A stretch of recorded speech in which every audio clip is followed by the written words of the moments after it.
Welcome back to How Hacks Happen. In our last episode, we told the story of Daniel Rigmaiden, a man who stole millions of dollars from the U.S. government through tax fraud, and how the feds tracked him down using a mobile cell tower kind of device called a Stingray. If you haven't listened to part 1 yet, you might want to listen to that one first to get the full picture. This is Michelle Bousquet, your friendly neighborhood cybersecurity gal. And today, we're going to continue the story of how Rigmaiden fought back against his prosecution, and in the process, kind of blew the lid off of one of the government's most secret surveillance tools.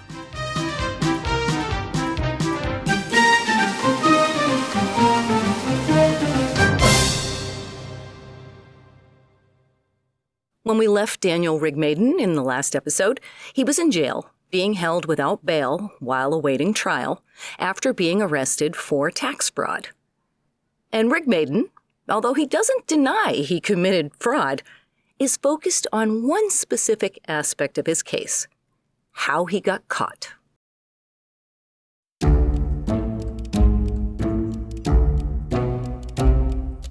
Rigmaiden knew he'd been careful.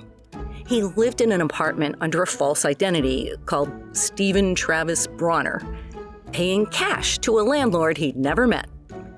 He'd bought an air card prepaid with another fake ID in the name of Travis Rupert, with his address as a P.O. box he'd abandoned a long time ago. He never used cable internet and connected to the IRS website only via the Verizon cellular network with that air card. Rigmaiden knew that the air card was the only possible weak point in his setup, and it had to be the key to how he got caught.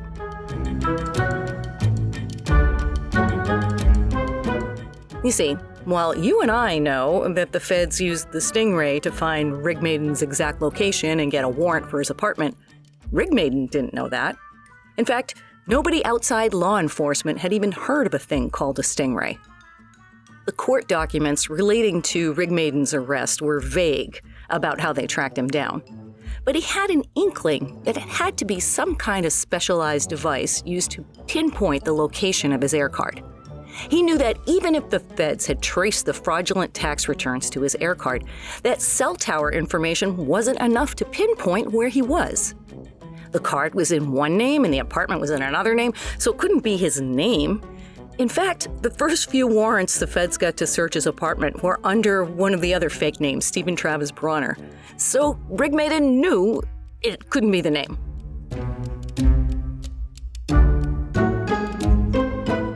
He was convinced that there had to be something else to it. Some device that tracks cellular activity down to the street address. But there was nothing in the court documents that identified this tracking device, and he was pretty sure that whatever this device was, the feds didn't want him to know about it.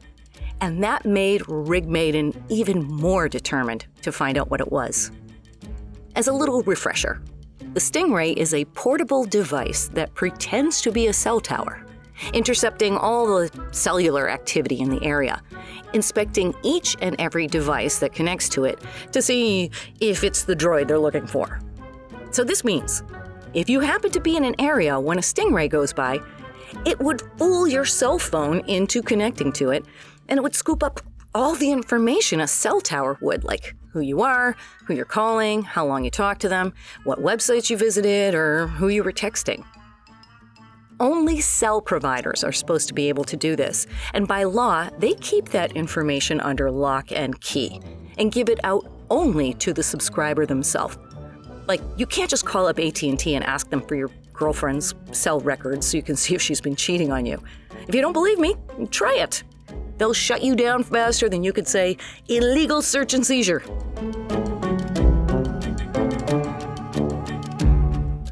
Cell providers will give your data to police, but only if they have a warrant signed by a judge. The police can't just call up and ask nicely. Nope, they absolutely have to have a warrant. So, in light of this, some random police driving around grabbing an entire neighborhood's worth of cell activity. To Rigmaiden, That smelled an awful lot like a violation of all those people's Fourth Amendment rights. And that just ain't right. But Rigmaiden was also pretty sure that a public defender wasn't going to do a deep dive and figure out how the feds actually found him and whether there were Fourth Amendment violations going on. So he decided to fire his public defender and be his own lawyer.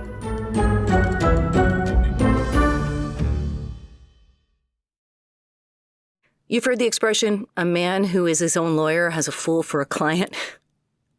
Well, maybe that's true most of the time, but not for Rigmaiden.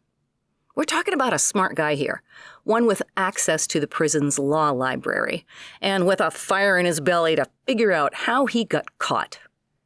Even his filings early on are pretty amazing to read. There's handwritten motions, formatted and written in near-perfect legalese, requesting things like extended access to the law library and that he get to keep his legal documents on his person even while in prison. The Bounds decision held that inmates shall be entitled to access to law libraries or access to help from individuals trained in law. By stripping me of my legal research materials, the U.S. Marshal put me into a position the same as before Bounds was decided. Anytime he felt like the U.S. Marshals were mistreating him or singling him out for poor treatment, like not feeding him for hours when they were transporting him around, or having a suspicion that the Postal Delivery Service was messing with his mail, he would write another motion.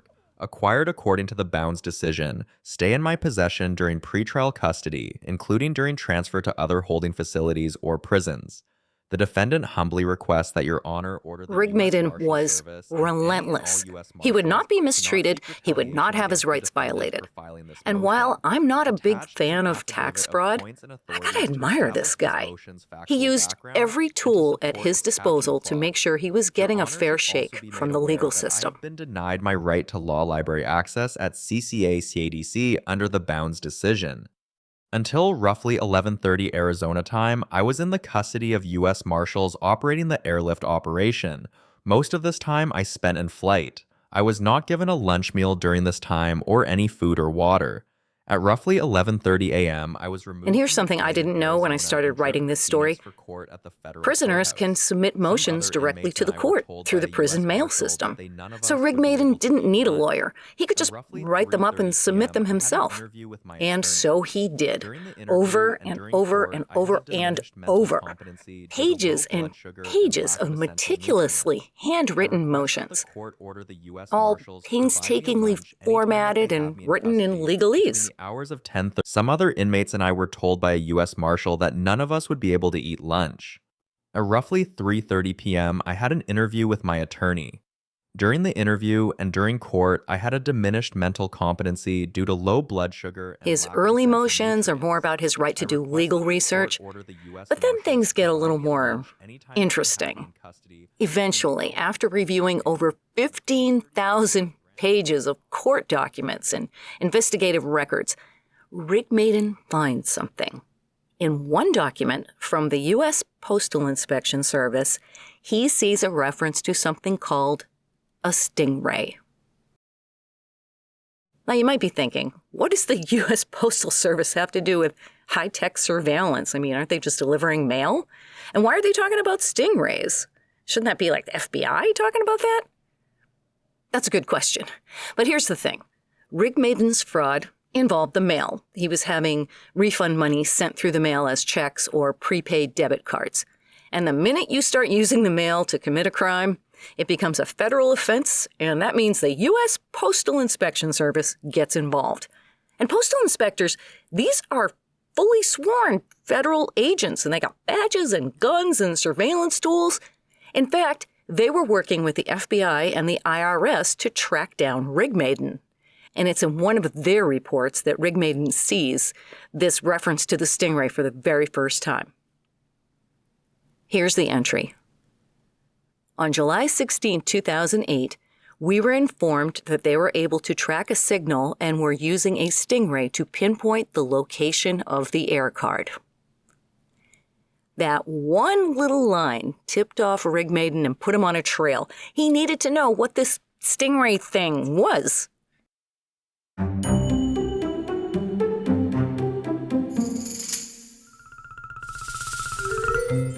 so he starts a long game. The information Rigmaiden wanted was on the internet, but he didn't have internet access while he was in jail.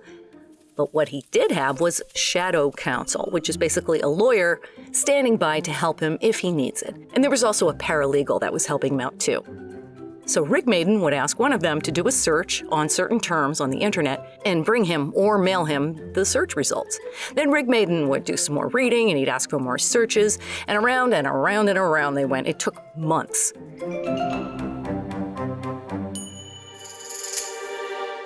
But Rigmaiden was like a dog with a bone. He was determined to find out what this Stingray thing was, how it was used, and whether it was legal for the government to even use it.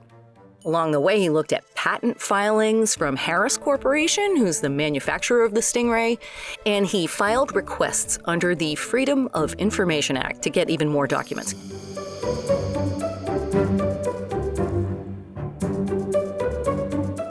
Rigmaiden eventually figures out exactly what the Stingray is, a cell site simulator.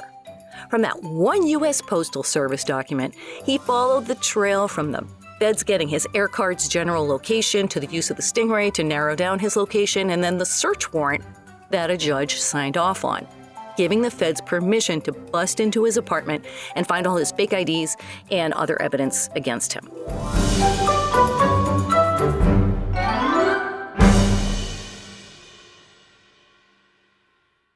But all this took years. Can you imagine being in jail and being so persistent and motivated to find this one little thing that you might be able to prove that maybe the feds overstepped themselves? So motivated that you read thousands of pages of law books and court documents, and you file hundreds of pages of handwritten motions. I can't imagine being that person. Now remember, Rigmaiden does not dispute that he committed tax fraud, but he thinks he's got an argument that will get all the evidence against him thrown out, down to the last fake ID. And the way he's going to get there is by challenging the feds for violating this little teeny tiny legal principle called the fruit of the poisonous tree.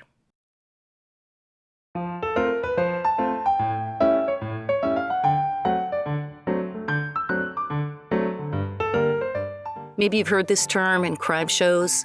Fruit of the poisonous tree refers to evidence that was gained unlawfully. The unlawful means poisons the tree, and the fruit is the evidence that comes from that tree. So if you had a tree that was poisoned, like in your backyard, you wouldn't eat the fruit, right? You'd throw it away. It's the same with our legal system. If the police do an illegal search, any evidence they find during that search is not admissible in court. Even if the fruit looks really tasty, if it came from a poisonous tree, it's off the table.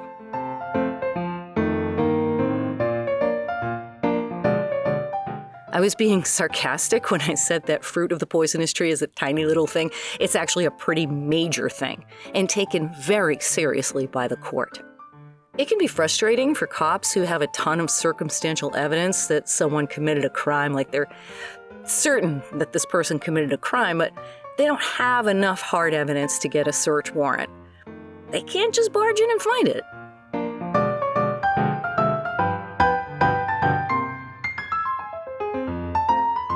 But fruit of the poisonous tree is designed to protect yous and me's from Fourth Amendment violations. It means the police can't just barge into your house without a warrant or probable cause, and if they do, anything they find is inadmissible in court. Like, even if they find a big pile of drugs or a meth lab or a dead body. Or a bunch of fake IDs and evidence of tax fraud. Now, in Rigmaiden's case, he argued that using a Stingray device without telling the judge or getting a proper warrant, that was a poisonous tree. And the Stingray wasn't disclosed in the warrant application, and the judge who signed the warrant had no idea this kind of surveillance technology was being used. And based on this one little omission from the search warrant, Rigmaiden made his case. He argued that all the evidence that the feds found in his apartment as a result of using the Stingray was poisoned fruit. And if all that fruit got tossed out the window, there was basically zero evidence against him, and the case should be dropped.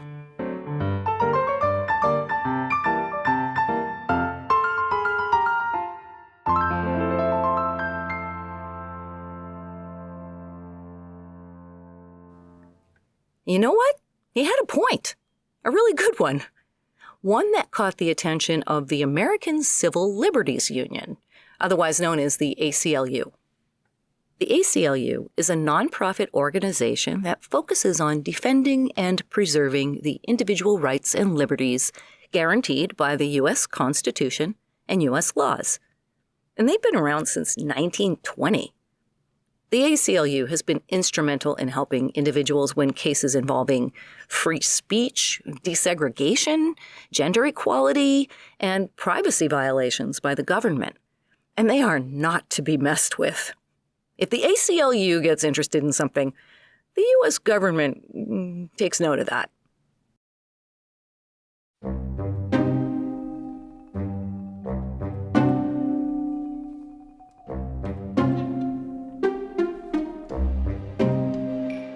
At this point in the story, it's 2014, 5 years after Rigmaiden's arrest.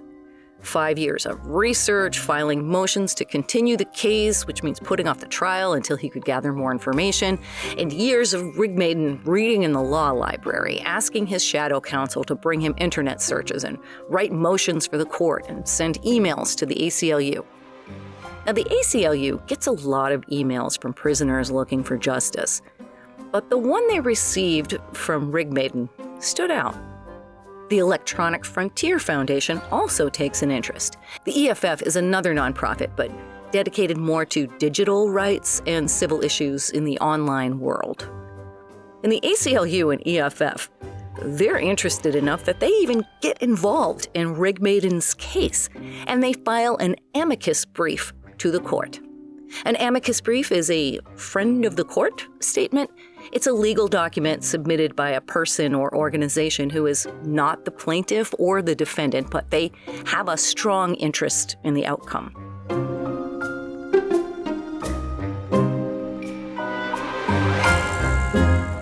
The amicus brief from the ACLU and the EFF argue that when the government plans to use invasive surveillance technology for a search and seizure, and they're asking the judge to sign the search warrant, the government has an obligation to explain to the court information about that technology, like its impact on innocent people who are not mentioned in the warrant.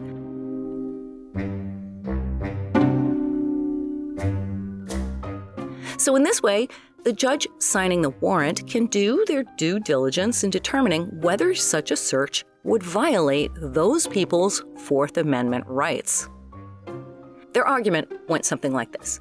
Say the government has probable cause to believe a suspect lives at a particular address in a 100-unit apartment building, and they want a search warrant, but they're going to need to search all 100 units until they find the suspect.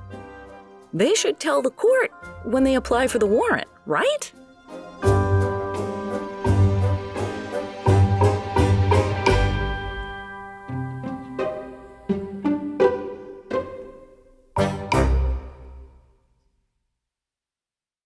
So Rigmaiden files a motion to dismiss based on this fruit of the poisonous tree argument, and the ACLU and EFF submit this amicus brief, but the judge on Rigmaiden's case does not agree that this is fruit of the poisonous tree. He calls the Stingray an unimportant, quote, detail of execution that didn't need to be mentioned in the warrant. So Rigmaiden's motion to suppress the evidence is denied. So that's the end of the story, right? There's a trial, Rigmaiden is sentenced, and no, that's still not what's happening.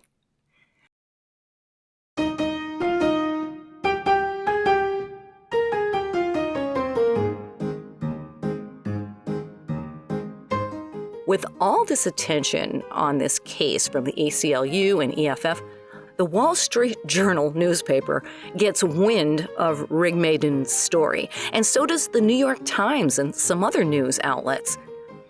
They find this story of a Stingray thing that snorts up the cell phone data of innocent people. They find it alarming enough to report on it. And all this attention, this is maybe making the feds a little nervous. The Department of Justice never comes out and says so, But you can imagine that they do not want to try this case in open court and have all this information about the Stingray come out and get even more attention. So, in 2014, the prosecution makes a decision. They offer Rigmaiden a deal. Plead guilty, and you'll get time served. In other words, don't take this case to trial. Sign this piece of paper, and you can walk out of jail a free man.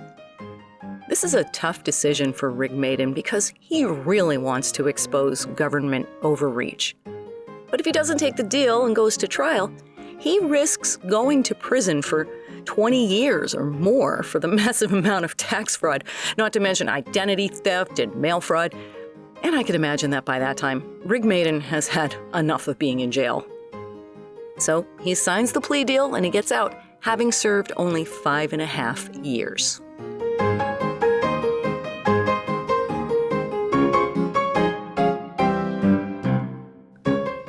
Even after Rigmaiden gets out, his case continues to influence government policy about Stingrays and other surveillance devices. In 2015, the Justice Department announces a new policy requiring the FBI and other federal agents and law enforcement to obtain a search warrant before using Stingrays. There are also rules about what data they can collect and how long it can be kept for. And as for Rigmaiden, he went on to consult with the ACLU, and he even helped draft a bill in the state of Arizona about the use of Stingrays.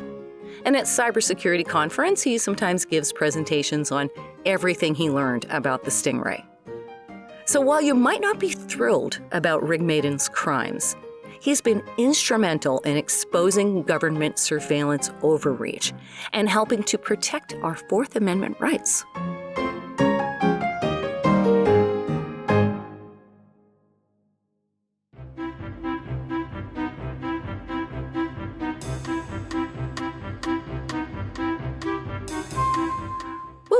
That's some story. Thank you for letting me share it with you. I'm not a big fan of tax fraud, but I'm always grateful when violations of our civil rights are exposed, and when new policies and regulations come out of it that limit how much the government can invade our privacy.